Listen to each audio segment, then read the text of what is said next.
څنګه راغلو د سوړ جنګ د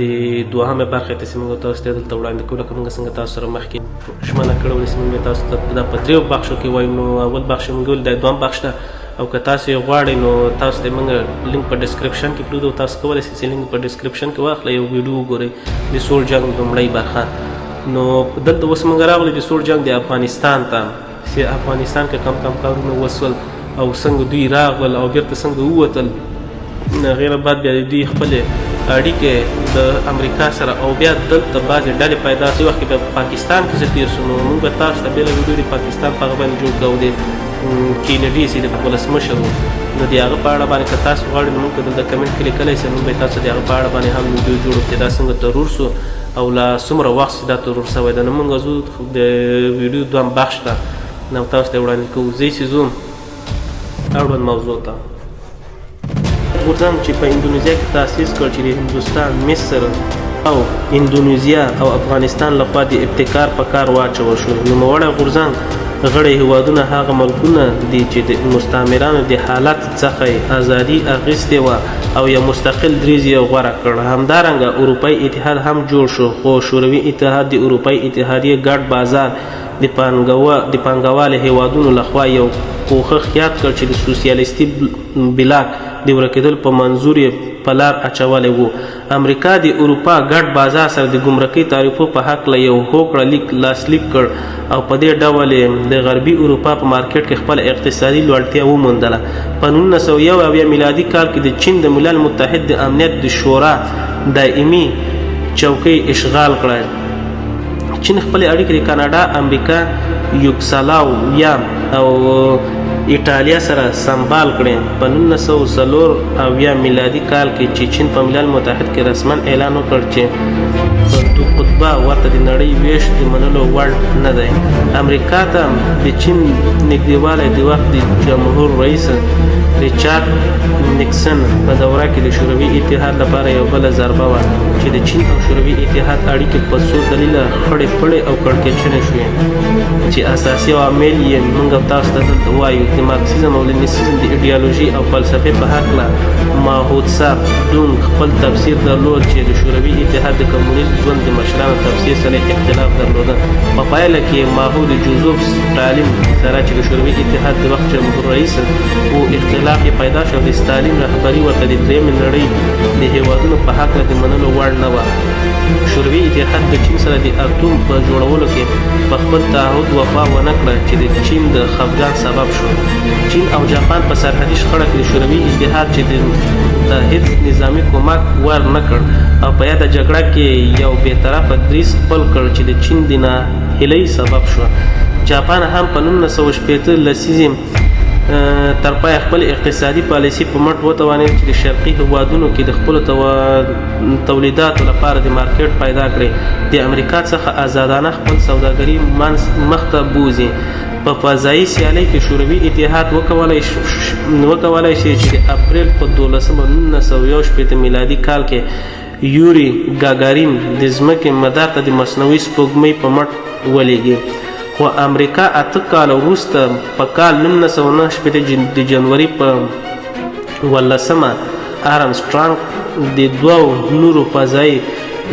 پیلوټانو سره سپوږمۍ ته په کامیابی ډول ولېږه. په 1990 میلادي کال کې شوروي اتحاد په افغانستان پوځي یرغل وکړ او د هېواد یې اشغال کړ چې د امریکا او شوروي اتحاد اړیکې کړکېچن کړې. همدغه یو داسې اساسي چاره ولټول شي څو امریکایي د یاد یرغل څخه په امن پاتې شي. د ریګن د وړاندیز چې د ستراتیژیک دفاع او د نوښت په نامه مشهوره شوه یا په بل نوم جنګ ستارهګان یو مشهوره اصطلاح وه. ریګن وړاندیز کړی و چې شوروي اتحاد هغه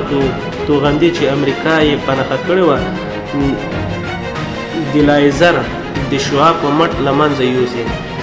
د یادې طرحې د لومړنیو تحقیقاتو د عملي کولو په منظور $2 میلیونه منظور شول، خو د اروپایي متحدینو او دیموکراتانو لخوا د دې طرحې مخالفت وشو. شوروي اتحاد د خبرو اترو په وړاندیز وکړ. دا خطرناکه طرحه شوروي اتحاد لپاره پلان شوې وه. په نړیوال ډګر کې د چین او جاپان راڅرګندېدل د غربي اروپایي اتحاد د ناپیلتوب د غورځنګ جوړېدل د ایران او عراق جنګ یعنی که موږ تاسو راشي صدام هغه وخت په ایران کې انقلاب اوس په هغې وخت کې خمیني یو خامنې دی یو خمیني ده چې تاسو دلته هم کولی سئ خمیني ووینئ او هم کولی سئ چې خامنې ووینئ او په هغې وخت کې تاسو غواړئ چې د عراق او د ایران په باره باندې هم موږ تاسو ته ویډیو جوړ کړو نو تاسو کولی شئ دلته موږ په کمنټ کې ولیکئ موږ به تاسو ته دې جنګ 8 کاله جنګ چې سوی موږ به تاسو ته د دې په اړه باندې ووایو چې څه تېر شوله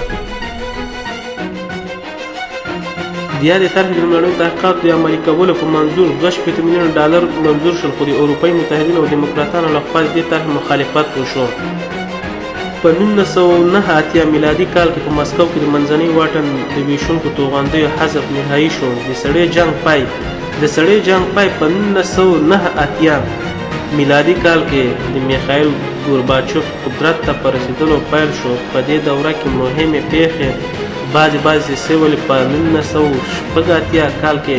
د چرنوبیل پیښه په 1989 میلادي کال کې د برلین د دیوال ړنګېدل او په 1991 کال کې د شوروي اتحاد د کودتا په ضد عملیات چې د کمونیستانو لخوا پلان شوی و په 1991 میلادي کال کې د شوروي اتحاد د کمونیست نظام پاشل کېدل د میخایل ګورباچوف د کلاسنویست او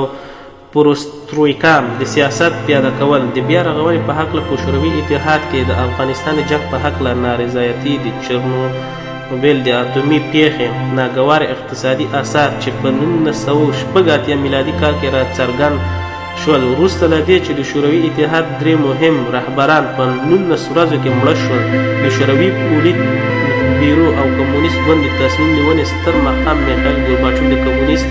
ګوند د رئیس په صفت وټاکه ګورباچوف د غرب سره دوه اړخه همکاري پیل کړه چې یو لوري ته د پروسترویکا د اقتصادي بیا رغونه وه او له بله اړخه د انتقاد کولو ازادي یا کلاسنویست په داخل د شوروي کې لاره خلاصه کړه چې د بیان د ازادي حق یې ټولو ته ورکړ د اروپا سره د ناټو د شتون فلسفه له منځه یوړه او د امریکا مداخله په اروپا کې کمه کړه د اروپایي هیوادونو سره یې دوستي او همکاري طرحه جوړه کړه چې د اروپا د ګډ کور د طرحې په نوم یاده شوله د ګورباچوف د دواړو جرمني هیوادونو سره واحد کول د ګورباچوف د آلمان وحدت په دې دلیل وکړ چې جرمني به د وحدت د تأمین وروسته د ناټو څخه بیل شي چې د اروپایي اتحاد په ویشلو سره بیا شوروي او اروپایي ملک سره اړیکه جوړه کړي او هم په ناټو کې وویشل شي دوستانو د موږ د ویډیو دومره برخه ولا موږ به تاسو ته درېیمه ویډیو هم ووایو او موږ به تاسو ته وړاندې کړو تر بیا پورې خدای پامان